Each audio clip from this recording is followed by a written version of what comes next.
K1. It has been a long while since we've done anything with this bike. Well, anything manually with this bike. We have actually been using this bike. We haven't done any work on it for a good probably week or so. I have been using the bike. I've been taking it to Doble's Honda, Coulsdon and back, and going to see my father who lives about 4 or 5 miles away. And it has been reliable since, fingers crossed, but today's going to be its real test. So we're going to go from where we are in South London to Chatham in Kent. We're going to go and see my old mate Frank, and we're going to do a couple of bits on the bike, but I'll bore you with that when we get down there. So what have we done since the last video? Well, 2 brand new tyres, which was an absolute faff to take the front off. The front is an absolute faff. You have to take all the front mudguard off here, all the bolts off here, all the bolts off the back, which isn't too bad. But then it's trying to take the calipers off and trying to take the front wheel off without scratching the wheel, and yeah, it's an absolute nightmare. Rear wasn't so bad at all, and yes, took it down to Triumph for them to fit the tyres, so put all that back together, that's all fine. I've also updated the Dinosaur a bit as well. I've got an Aoocci built-in sat-nav, Apple CarPlay, tyre pressure monitor and all that sort of stuff, so I'm looking forward to using that today, because I did used to use my mobile phone, and I went to a trip to France recently, and the shaking of the Triumph I was on actually damaged my phone to the point I had to get a new phone. So that wasn't an option anymore, so I bought one of these Aoocci sat-navs with all the built-in Apple CarPlay and loads of other bits. We'll go through that when we're on the bike anyway. And it comes with a tyre pressure monitor, which is handy. So I've updated the Dinosaur, which is good. I have seen these advertised pretty much over Christmas and whatever else, which made me want one, and they're cheap enough to have one, but I'm not getting paid by them, so I can be as brutal as I want about them. So if it's rubbish, I'm going to tell you on this trip.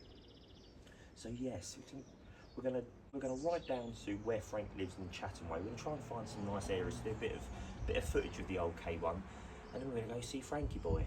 So yeah, I'm looking forward to it, so let's jump on the bike. Right, we're all ready to go, and we're a little bit apprehensive.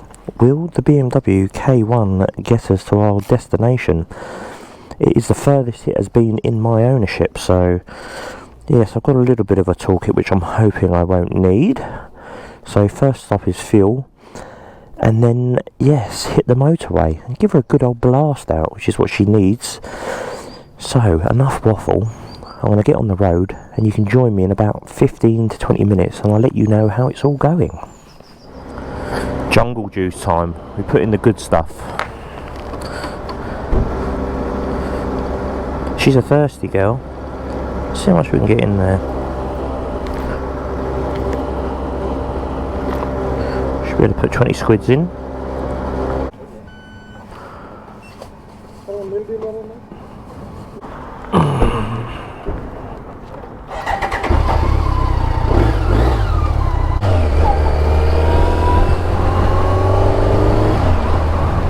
Okay guys, we're about 15 minutes, 20 minutes into our journey so far.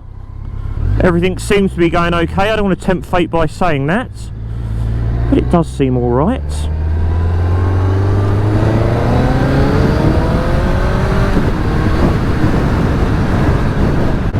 It's lovely to get out on this bike properly instead of just doing little journeys here, there and everywhere. It's nice just to get out on the 40-mile-an-hour zones on the motorway. Fantastic. I'm sure we won't see any workmen anyway up here. It's been like this for months.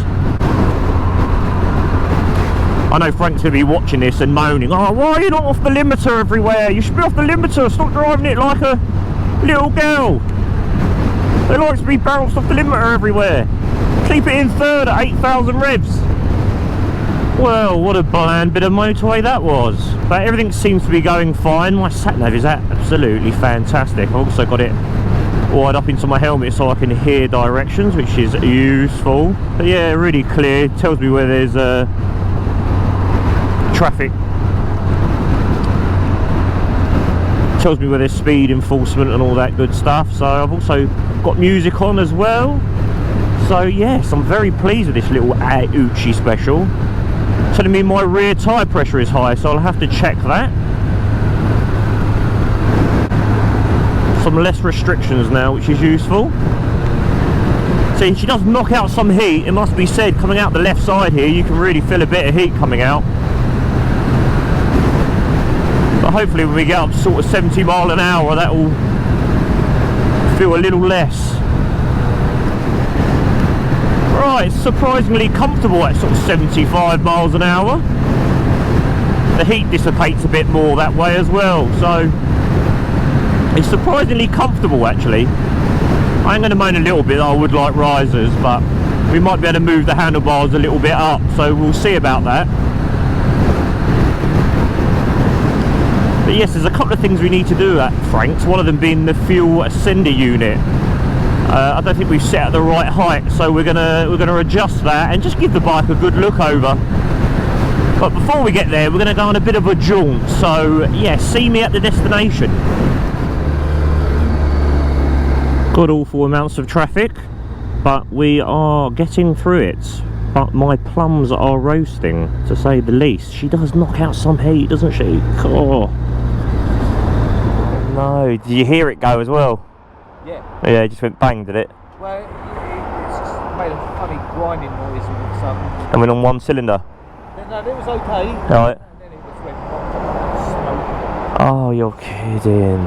Oh, I do love a Tuano as well. Well, my first bike, believe it or not, was an RSV mill. Right, yeah. When I passed my bike test, I bought an RSV mill and I absolutely loved it.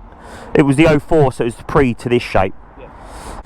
Just here with Andy, and unfortunately his bike's dropped a valve, which is a bit of a pain. So you were coming along the motorway. Was it the motorway you were coming along? Yeah. And you just heard a bang, or you heard was some sort of noise, or was there smoke coming out? Yeah, I heard it, the engine grinding. Oh right, okay. Ah. One cylinder, but didn't even want to be on one. So I just came down the slip road and here I am. Ah, well, I'm also having problems, but mine's with a 12-volt socket, so mine's slightly less less a problem than Andy's is. Oh mate, oh what a shame, what a pain. Well, you're taking it in good stead, mate. Anyway.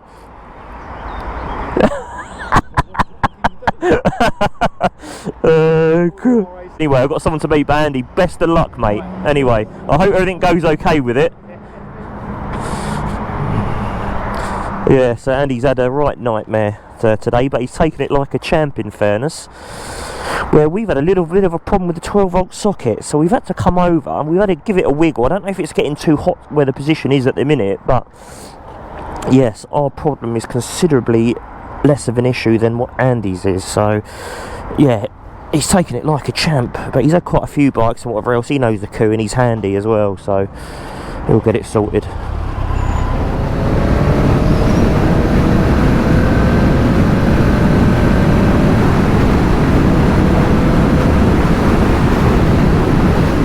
The speedo likes to tell Porky Pies, it says we're doing 80, but we're actually doing 65, so yes, lies like a cheap wristwatch. I have an ABS issue, the lights are flashing. So something else for Frank to have a look at when we arrive. That's very annoying, everything was going great. Well, I'm sure the Maestro will be able to figure that one out, but it doesn't stop it being irritating. Oh well. We have some lovely scenery now. And some fresh air. Nice to be out of the Croydon area. I'm going to get a nosebleed if I go too far. But yeah, these roads are nice. The ABS light is still on, repeat, it is still on. I mean, I could pull over and turn the bike off and back on again, but I mean, that's obviously just a short-term cue, it will probably come back. Comes to that, right, let's turn the bike back off, and back on. Turn the ignition off as well.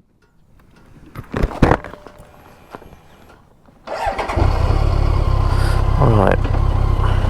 Let's see if this cures our issues. I'm kind of hoping it doesn't. I hate intermittent faults. I'd rather it either works or it doesn't.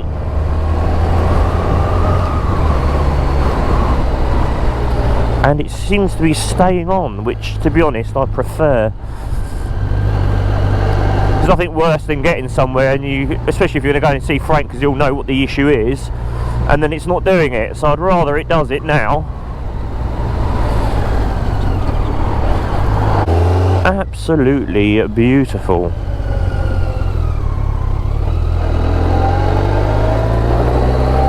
Wow, feels like we're in Italy looking at those trees over there.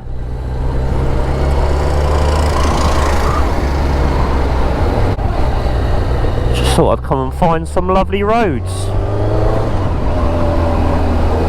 Bit of flooding, which we don't want to get the bike wet, we'd rather not.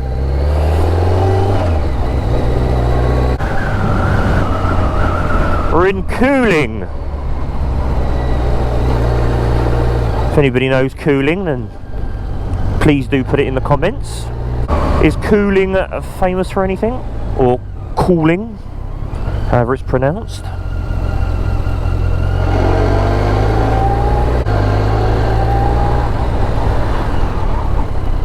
Wow, how stunning is that? I think we'll pull over here. We've come and find some nice roads before we went to Frank, just to find some Saxon Shore Way. Yeah, wow, fantastic. Look how beautiful that church is. St James's Church, and then this lovely house opposite. Wow, incredible. St James's Cooling. So, issues. Well, the whole point of this ride today, really, was obviously to go and see Frank, but also have a bit of a shakedown of the bike, because it hasn't done any super long journeys, and I want to take it over to France and Germany and all that good stuff. But before we do that, we need to know it's reliable. So, what issues have we had?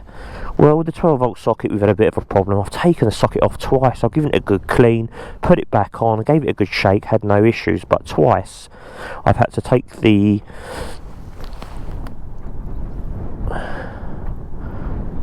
USB out of the socket here. It's getting very hot. This may be a problem, but wowzers, in some trousers, that is rather hot. But we did have an issue when the bike was cold and it did it, so who knows with that. And obviously now we've got the ABS issue, which is a faff. The 12-volt issue is nothing to do with the new Aoocci, that's to do with the bike. So, but yeah, the Aoocci's been fantastic, really good, and I haven't had to worry about my phone, so that's a plus point. But let's just look how great it looks here. Look at that. That looks incredible. So, yes, well, enough rabbiting. Just a bit more riding and get over to Frankie, boys. So we've done some lovely roads, and we're about 20 minutes from Frank's. ABS is still giving us jip, which I'm hoping Frank will be able to sort out. I'm hoping it just needs to be reset, but who knows, it might be something a little bit more expensive, but we are going to find out. Also, I wanted to mention a thank you to Andreas as well on the BMW K1 Purist, K75 Purist Facebook group for sorting me out a great deal on my indicator lenses. They were, you just can't get them anywhere. Absolutely anywhere. I was looking everywhere, high and low for them, I couldn't find them. Yeah, and Andreas happened to have a set of, well, they would basically look brand new to me. So yeah, thanks Andreas for sorting that out. They are on the bike and they look fantastic, and he did me a cracking deal as well. So yeah, if you need parts at all, Andreas is he's pretty useful when it comes to the sort of hard to get hold of stuff. So yeah, give him a shout. I'll link him in the description anyway. And I will also be putting in an order with K Parts Holland, because there's a few bits and bobs that I want to do, which will come in the next video, but I'll bore you with that. So yeah, K Parts Holland, who are my go-to for anything BMW, the older stuff, the K stuff, then yeah, give Tom a shout. He's also on the same group as well. But yeah, K Parts Holland, I'll also link them in the description as well. But that's enough of waffle. I shall see you at Frank's. Right, we've arrived safely outside Frank's. He's got his beast. He's got a couple of these. Well, he's got 3 of them actually. This is one he's been knocking about on today. Yeah, so if you don't know, Frank's a bit of a guru on anything on these old BMWs, so I'll show you a couple of these other bikes. He's actually got one up for sale, so if you are interested in one, he's got this little beaut up for sale. So if you are interested in an old BMW of this era, this old K100 RS, then let me know in the comments and I'll pass on your details to Frank. It's a lovely one. He's gone through it with a fine tooth comb as well, so you can be sure it won't let you down, that's for sure. So yeah, so I've already jumped on Frank to try and sort out my ABS for me today and my sender issue that I'm having. It should read for half a tank of fuel when we have no fuel, which isn't ideal. So yes, he's made me a very nice cup of coffee and now it's time to do some work. Might as well crack on. ABS reset time.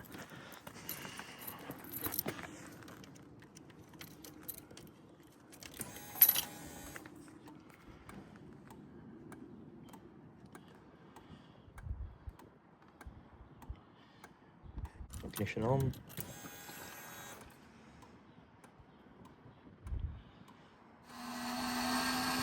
Right, the ABS has been tracked down to a dodgy switch, so we're going to have to remove the switch and resolder behind it, or possibly change the switch, but I think we will just have to resolder it. So yeah, it's a bit of a pain, but sortable, which is good. So yes, the next job is to yeah, the sender unit's getting caught in there, you reckon, Frank?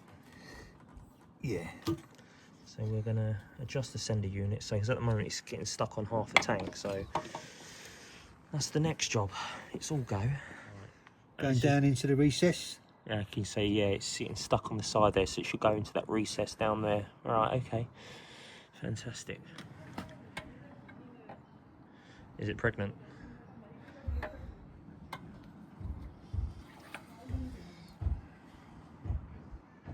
So the issues are this ABS switch we're going to have to replace. The sender unit, we're going to have to take the tank off. We're going to have to bend the arm out so then it fits into the recess. So yeah, I'm going to drain through some fuel first, get through that, and then take it all apart and then do that again. So hopefully that will then sort the ABS issue out, and then we'll sort out the issue with the sender giving us a false reading, because what happens is it gets down to half and gets stuck. So yes, that is the next couple of jobs, but this was the whole point of the ride today, was a shakedown test, just to make sure everything is how it should be. So we've cleaned this socket up a bit here as well, hoping it won't kill the sat nav again, so fingers crossed. So yeah, Frank and I are going to go for a bit of a ride. I've got to pick the good lady up later on, so we're only going to be out for about an hour, but he's going to show me some nice local roads, so looking forward to that. There we go, sat nav on. It's always a good sign, isn't it?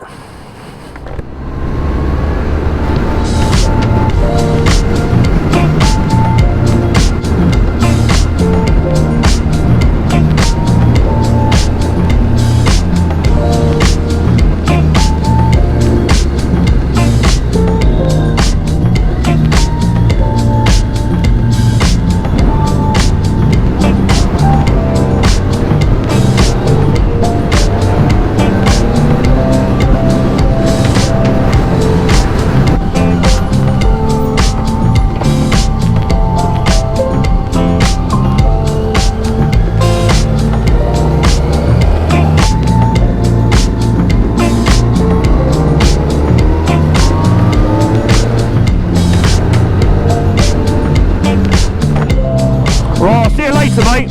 Cheers, Frank.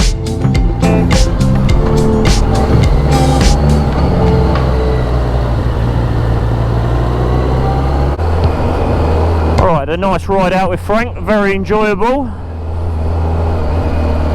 Shame we couldn't do it for a bit longer, but unfortunately I've got to go and pick the missus up from the train station. So also the weather looks like it's a little bit overcast now as well, so yeah, it's not a problem. But yeah, I've had a great day. A couple of bits to do on the K1 still, but that's life of classic bikes, I suppose.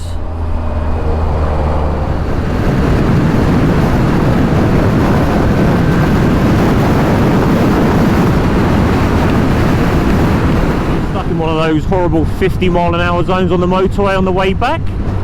We have covered over 100 miles today. So yeah, quite a bit over 100 miles, which is good. All sorts of twisty stuff as well, motorway stuff, B roads. So yes, we have given it a full once over, and I can say she has ridden faultlessly, apart from the ABS light, which is a bit rubbish to say the least. And obviously my 12 volt socket, I'm beginning to think that could actually be my own socket in there, so I'm going to change that for another one and hope that cures the issue. But the sat nav's been fantastic. The Aoocci sat nav and Apple CarPlay and all that sort of stuff has been incredible, so I'll link to that as well. That also comes with tyre pressure monitor and front and rear cameras, which I haven't fitted the front and rear cameras yet, but I will do. Yeah, it's incredible. It's all for like 170 quid or something. It's unbelievable value, but I'll put that in the description as well. But yeah, that's been great. Yeah, I've had a great day today, guys. So yeah, I won't bore you with any more of the 50 mile an hour type stuff. That is a beautiful GT3. Yeah, I won't bore you with any more this nonsense 50 mile an hour stuff. In the next video, yeah, we'll be doing the bits and bobs it needs, and fingers crossed the K1 will be ready for a European trip. Thanks for watching, guys. If you could like, if you could subscribe, that would really help me out and I'd really appreciate it. So thanks for now.